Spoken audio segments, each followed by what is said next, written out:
Ամեն օր հազարավոր մարդիկ վառում են հերթական ծխախոտը, ոմանք սթրեսից, ոմանք սովորությունից, իսկ շատերը նույնիսկ չեն հիշում ինչու սկսեցին,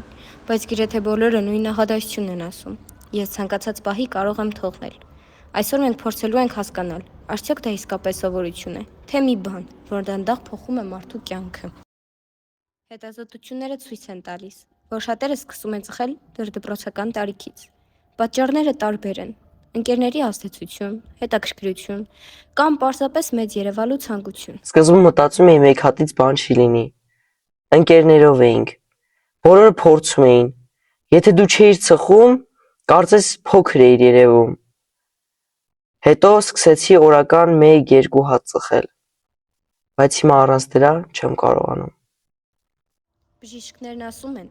դեռահասի օրգանիզմն ավելի արագ է կախվածություն ձեռք բերում։ Նիկոտինը ազդում է ուղեղի աշխատանքի,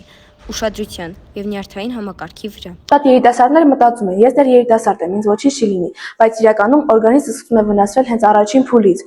Հոգերը սկսում են վատ աշխատել, սիրտը ծանրաբեռնված է աշխատում, իսկ մարդը ավելի շուտ է հոգնում։ Երբեմն մարդը հասկանում է խնդիրը միայն այն ժամանակ, երբ այլևս չի կարող անել այն, ինչ նախկինում հեշտ էր անում։ Ես շատ տղաների եմ տեսել, որ լավ մարզավիճակից ընկել են։ Ուժի նշանը դա ծխելը չէ, ուժի նշանը դա քեզ վերահսկելն է։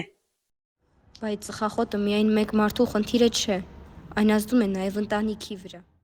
Ես երկար ժամանակ չէի հասկանում, որ տղաս ծխում է։ Հետո սկսեցի զգալ հոտը։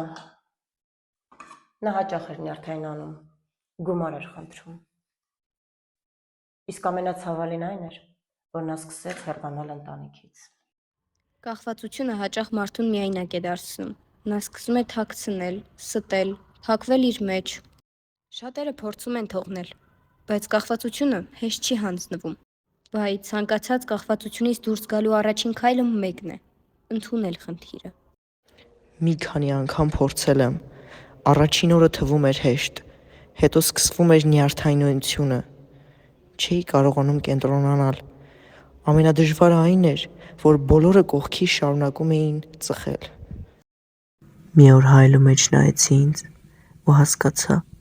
ես արդեն ուրիշ մարդ եմ դարձել։ Հասկացա, որ ծխախոտը ինձ մեծ չէր դարձրել,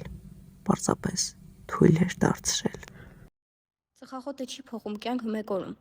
Այն դա անում է դանդաղ, աննկատ։ Սկզբում դա թվում է սովորություն, հետո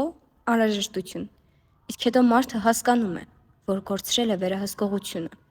Այս ռեպորտաժը պարզապես պատմություն չէր ծխախոտի մասին, այն ընտրության մասին էր,